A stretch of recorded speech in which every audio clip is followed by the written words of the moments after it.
Our journey continues here in Jerusalem with a search for the Ark of the Covenant. What if the most powerful artifact in human history was never lost at all? What if, hidden beneath layers of stone and silence for thousands of years, the Ark of the Covenant has finally been discovered, and the people who found it wish they never had?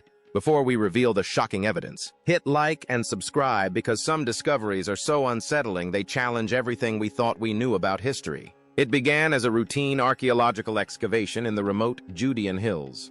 No media attention, no major funding, just a small team following clues from an ancient manuscript that most scholars dismissed as legend. But everything changed when ground-penetrating radar detected a massive underground chamber nearly 30 feet below the surface. Its dimensions matched ancient descriptions with eerie precision, and what waited inside would leave even the most hardened researchers speechless. Buried beneath enormous limestone slabs was a golden chest unlike anything they had ever seen. It appeared untouched by time itself. Winged figures stretched across its lid exactly as described in biblical accounts. Yet the moment one archaeologist reached toward it, cameras failed, lights died, and electronic equipment shut down without warning. What happened next only deepened the mystery. Surrounding the chest were dozens of ancient skeletons frozen in positions of terror, while strange soot-blackened walls suggested a violent event had once torn through the chamber. Most chilling of all, a surviving analog recording captured a low, rhythmic humming that nobody remembered hearing during the excavation. Could this be the real Ark of the Covenant? And if so, what secret has remained sealed with it for centuries? Stay with us because the evidence is truly stunning. The artifact that fought back in the lab. Scientists were eager to examine the artifact, but the Ark didn't cooperate. X-rays failed. Chemical tests were inconclusive. Even the material itself made no sense. The golden surface had no match in any known alloy, and the wooden core underneath didn't resemble any species on Earth. It was as if the Ark had been made from something not of this world. Then came the strangest discovery yet. A soft but steady electromagnetic field pulsed from the chest. It wasn't random. It had a rhythm, like a slow heartbeat. At first it seemed harmless, but within days, those who had touched the Ark began to suffer strange side effects. One by one they reported intense dreams, some beautiful, others terrifying. Nosebleeds followed, then temporary blindness. One man collapsed mid-sentence, whispering that he could hear voices singing from inside the chest. Still, they pressed on. They didn't want to stop until the government arrived. Without warning, soldiers sealed the area. The Ark was removed under heavy guard, packed into a lead-lined container marked with only a strange black symbol. Equipment was confiscated. Satellite images were wiped. Within 24 hours, the entire team had been split up, interrogated, and forced to sign strict non-disclosure agreements. It was as if the discovery had never happened, but one technician, Daniel Knox, wasn't ready to forget. Before vanishing, he posted a desperate video online. In it, he described soldiers moving the Ark and a ship prepared to sail with the crate. The next day, Daniel's video disappeared. His phone went dark and he was gone. However, Daniel had sent something before he vanished. An old manuscript copied from a scroll found near the Ark. He gave it to a trusted friend in Jerusalem.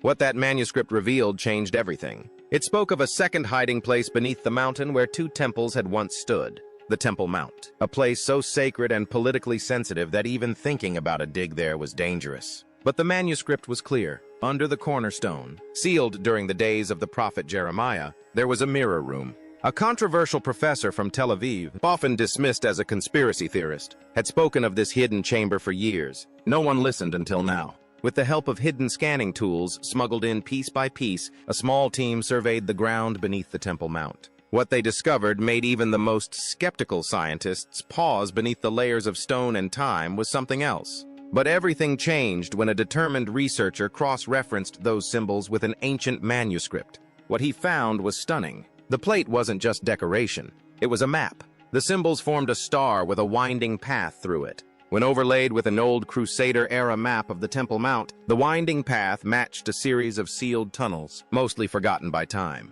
These weren't random markings.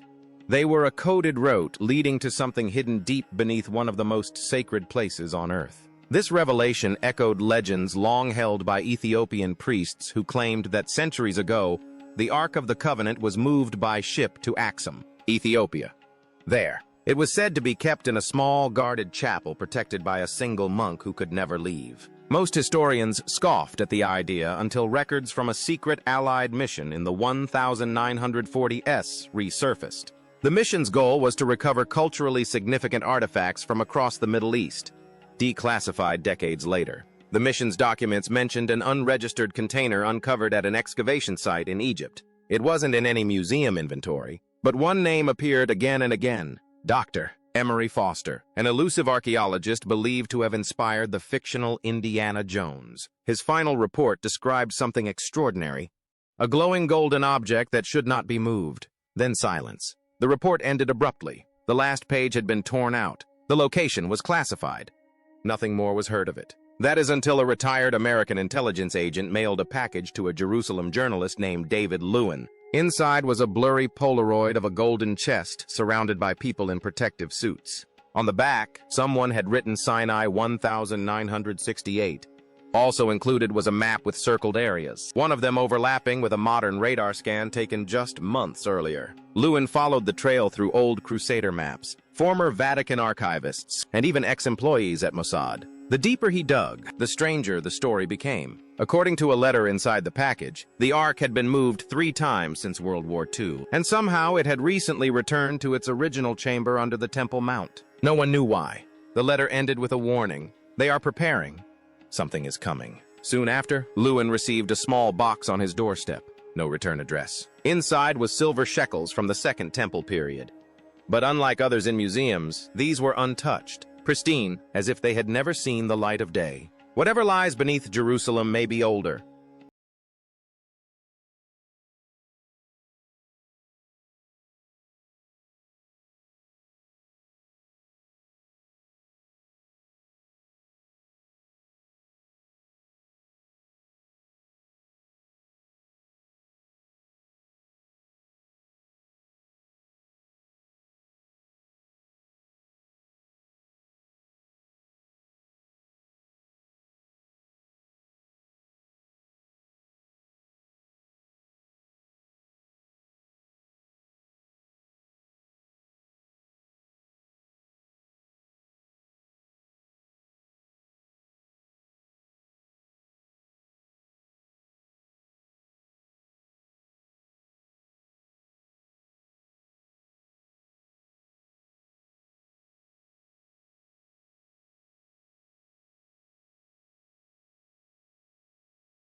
Stranger, and far more dangerous than we ever imagined. Ron Wyatt's controversial discovery. For centuries, believers across the world have wondered, where is the Ark of the Covenant? now, said to hold the original 10 Commandments, the very stone tablets given to Moses. The Ark is described in the Bible as a gold-covered wooden chest. But one of the most persistent and controversial stories comes from a man named Ron Wyatt. On January 6, 1982, Wyatt, an amateur archaeologist, an Adventist explorer, announced something incredible. He said he had found the Ark. Not just rumors or traces, but the actual chest itself buried beneath the old city of Jerusalem. And not just anywhere. According to Wyatt, the Ark had been hidden in a chamber directly beneath the place where Jesus of Nazareth was crucified. He claimed this was no coincidence that the Ark's placement had been foretold by ancient prophecy. Historically, the Ark was kept in the First Temple. Many of those tunnels still exist today. Over time, archaeologists have found pieces of pottery, tools, and sacred objects inside them. But Wyatt claimed something even greater. He said that during the siege, the Israelites hid the Ark in one of those tunnels deep inside a chamber that was sealed off and forgotten. And he believed he had located it. Of course, not everyone agreed. Many experts dismissed Wyatt's story, calling it impossible to prove. Yet others, including religious groups, took his claims seriously, especially when combined with clues from old manuscripts, strange radar findings, and the idea that the Ark had been placed beneath a hill called Golgotha, the site many believe was the place of the crucifixion. If Wyatt was right, then the Ark had been quietly resting beneath one of the holiest cities in the world, hidden in plain sight for over 2,000 years. And now, with new scans and a mysterious magnetic field detected nearby, some are starting to wonder if Wyatt's claim was more than just a story, a prophecy hidden in stone. Long before Ron Wyatt ever stepped foot in Jerusalem, a prophecy had been spoken, one that some believe foretold his discovery. In 1901, a woman named Ellen G. White, a respected Christian author and visionary, wrote something chillingly specific. She said that the stone tablets inscribed by the very finger of God and given to Moses on Mount Sinai were still resting inside the Ark of the Covenant, hidden, untouched, and waiting for a moment chosen by God. She warned that when the time was right, God would reveal them to the world, not just as holy relics, but as a testimony against the world's disregard for his commandments. To many Bible students, including Ron Wyatt, this wasn't just poetic language. It was a divine clue. Wyatt believed what the book of Amos said, that God reveals his secrets through his prophets. And Ellen White's prophecy, spoken 81 years before Wyatt's claimed discovery, was too precise to ignore. During his excavation, Wyatt's first major find was a strange altar stone sticking out from the rock face. He believed it belonged to an early Christian church, perhaps built in the 1st century. If that was true, it meant that the earliest followers of Jesus already knew that this site held deep spiritual meaning. Then things got even more compelling. Wyatt's team discovered 4 rectangular holes cut into the stone just like the post holes used for Roman crucifixions. Historians know that the area where Jesus died saw many executions over time, but one of the holes stood out. It was set slightly higher than the others. This would have been the spot for the most important or most condemned figure of the day. According to the Gospels, that man was Jesus. And then Wyatt found something else. A square stone had been placed in that central hole like a stopper. It had finger grips on both sides. When Wyatt pulled it out, he noticed a deep crack running through the bedrock right beneath the place where the main cross would have stood. Wyatt immediately thought of the Gospel of Matthew, where it says that the earth shook and the rocks split when Jesus died. Could this be that crack? If so, then this wasn't just archaeology. It was prophecy unfolding before their eyes, and the Ark of the Covenant hidden beneath it all might have been a silent witness to both the law of God and the moment of its ultimate fulfillment. The moment Wyatt claimed to have found the Ark, Ron Wyatt's journey took a sharp turn when he and his team stumbled upon a hidden network of ancient caves beneath Jerusalem. He believed these tunnels were part of a forgotten system, sealed off and left untouched since biblical times. In a 1999 interview shortly before his death, Wyatt described what happened next. "Once we found that place," he said, "I knew I needed to go inside that escarpment, tunnel by tunnel, chamber by chamber, until I found the Ark of the Covenant, or didn't." And on January 6, 1982, at around 2 o'clock in the afternoon, he said he found it. But it wasn't in a grand display. Instead, it was buried in what looked like a rush of panic.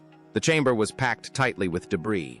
Furniture from the first temple, animal skins, wooden boards, and stone, all stacked together as if someone had tried to hide it in a hurry. Wyatt believed the Ark was intentionally buried beneath these layers for protection. And there it was, the gold-covered chest resting silently in the darkness. Then he noticed something chilling. A crack in the ceiling ran directly above the ark. Inside it was a strange, black substance, dried blood. It seemed some of it had dripped onto the stone case surrounding the ark. Wyatt's conclusion was that the crack had formed during the earthquake that followed Jesus' death. In one of his letters, he explained that when Christ was pierced by the Roman soldier's spear, the blood and water that flowed from the wound had dripped down through this very crack and landed on the mercy seat of the Ark of the Covenant. For him, it was no coincidence. It echoed what Moses had done in ancient times, sprinkling blood on the tablets to seal God's covenant with Israel. Now, centuries later, Wyatt believed the blood of Jesus had fulfilled that covenant once again, this time for all of humanity. But Wyatt also claimed something even stranger. Though he tried to photograph and film the ark, none of the images turned out. He believed it was divine interference. On his return, he said he encountered 4 angels guarding the ark. They told him the world wasn't ready to see it yet. But the day would come when a global religious law would force the truth to be revealed. Wyatt didn't stop there. He also claimed to have found Noah's Ark, anchor stones, the Tower of Babel, and even the tombs of Noah and his wife. Perhaps most controversially, he claimed to have tested the blood of Christ found in the crack, and said it had just 24 chromosomes, not 46. He believed this proved that Jesus had no earthly father. Of course, critics were quick to dismiss all of it. Scientists, historians, and even leaders in Wyatt's own church rejected his claims. But despite the backlash, many still believe in his work. His research has been preserved by Wyatt Archaeological Research, and to this day, followers continue to spread his message, the Ark's sacred power. Through time, to the ancient Israelites, the Ark of the Covenant was more than just a wooden chest. It was the most sacred thing on earth, known as the Ark of the Testimony, the Ark of God, or simply the Ark. It was famed for its pure gold decoration and 2 golden cherubim on its cover. It was more than a symbol. It was thought to contain God's real presence. According to the Bible, the Ark held the stone tablets of the 10 Commandments, which God gave to Moses on Mount Sinai. Other texts state that it also contained Aaron's rod, which had miraculously transformed into a snake and a jar of manna, the bread from heaven that fed the Israelites in the desert. The Ark was built exactly according to the pattern God gave Moses.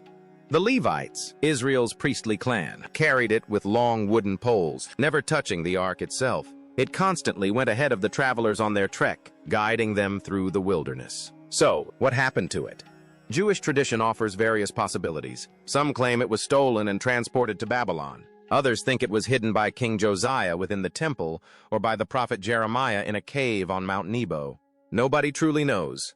The Ethiopian Orthodox Church believes that the Ark is safe at Axum, guarded by a single monk who never leaves the chapel. Meanwhile, the Lember tribe of southern Africa claim to be descendants of the ancient priests who once guarded the Ark, and they have a copy in Zimbabwe as proof. According to other legends, the Ark was transferred to Rome, Ireland, or even buried in an unknown location to prevent it from slipping into enemy hands. While no one has been able to authenticate any of these claims, the Ark's mystery continues to inspire faith, discussion, and imagination all around the world. It has appeared in everything from religious doctrines and holy scriptures to blockbuster films like Raiders of the Lost Ark, where it is portrayed as a source of power, divine judgment, and mystery. To Christians, the Ark represents Christ's function as the ultimate mercy seat.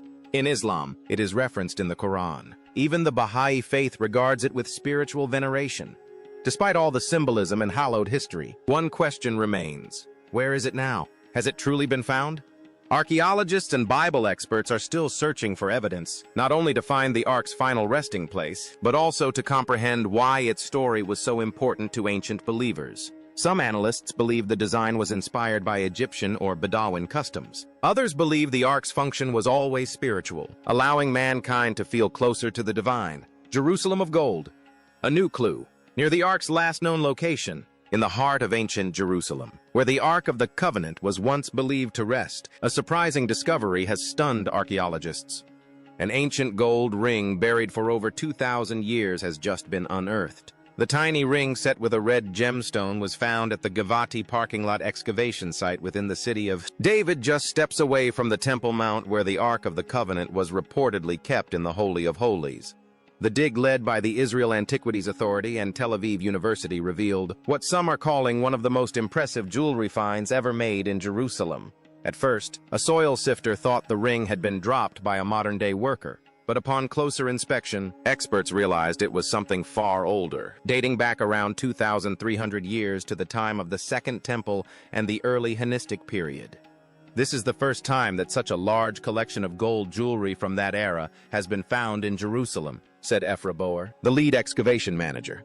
Alongside the ring were other precious items: bronze earrings, a gold bead, and even a gold earring with an animal design, objects that hint at a wealthy and vibrant city. So, what does this have to do with the Ark? This discovery was made in the very foundation layer of a grand structure near the temple. While the jewelry likely belonged to a young girl transitioning into adulthood, possibly part of a marriage tradition, the location adds another layer of meaning. Some believe this area may have once been connected to sacred rituals or high-ranking priestly families, possibly those who guarded or served near the Ark itself. Elias Sido, director of the Israel Antiquities Authority, said it best. This is Jerusalem of gold in its truest, most tangible form. And while the exact link between this treasure and the Ark remains uncertain, the proximity alone has raised eyebrows. Earlier this year, another nearby find added fuel to the mystery. A religious shrine sealed by the ancestors of Jesus and preserved for nearly 3,000 years. The empty tomb and the mystery of the Ark.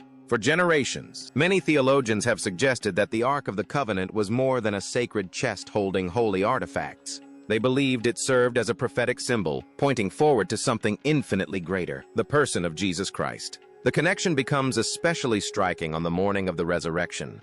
Before sunrise, while darkness still covered Jerusalem, Mary Magdalene approached the tomb where Jesus had been buried. She expected to find a sealed grave guarded by a massive stone. Instead, she discovered something impossible. The stone had already been rolled away, and the tomb stood open.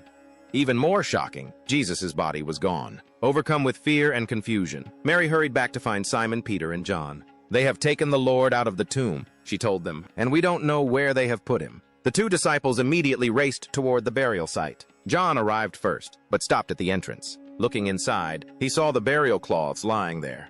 The Gospel uses the Greek word bli, a simple glance, a quick observation. Moments later, Peter arrived and entered the tomb without hesitation. He carefully examined the scene before him. The word describing Peter's action is theory, suggesting a deeper investigation, the kind of careful scrutiny someone uses when trying to solve a mystery. Then John finally stepped inside. This time, a different Greek word appears, eidon. It means more than merely seeing. It implies understanding, recognition, and sudden insight. It describes the moment when observation becomes revelation. Many scholars believe that something profound dawned on John in that instant.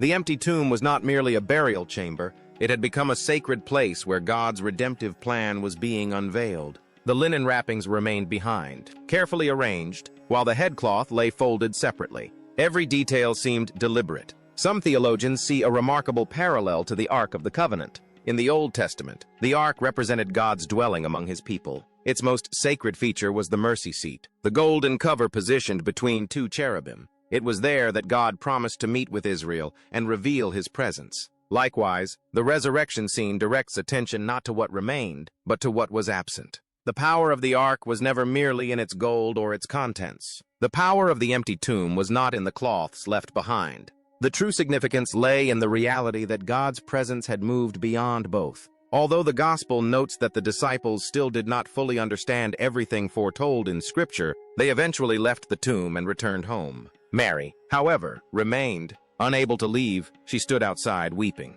Then, through her tears, she leaned forward and looked into the tomb once more. What she saw was extraordinary. Two angels dressed in white sat exactly where Jesus' body had rested. Under the Old Covenant, the high priest sprinkled sacrificial blood before the mercy seat to make atonement for the sins of Israel. In the New Covenant, the blood of Christ had been poured out once and for all, not merely for one nation, but for the entire world. The parallels continue even deeper. Inside the Ark were three sacred objects: the jar of manna, Aaron's staff that miraculously blossomed, and the stone tablets of God's law. Each finds its fulfillment in Jesus. The manna pointed to the true bread of life. Aaron's resurrected staff foreshadowed the eternal high priest who conquered death. The tablets represented God's law perfectly fulfilled in the one who embodied it completely. Long ago, God declared that he would meet his people between the cherubim.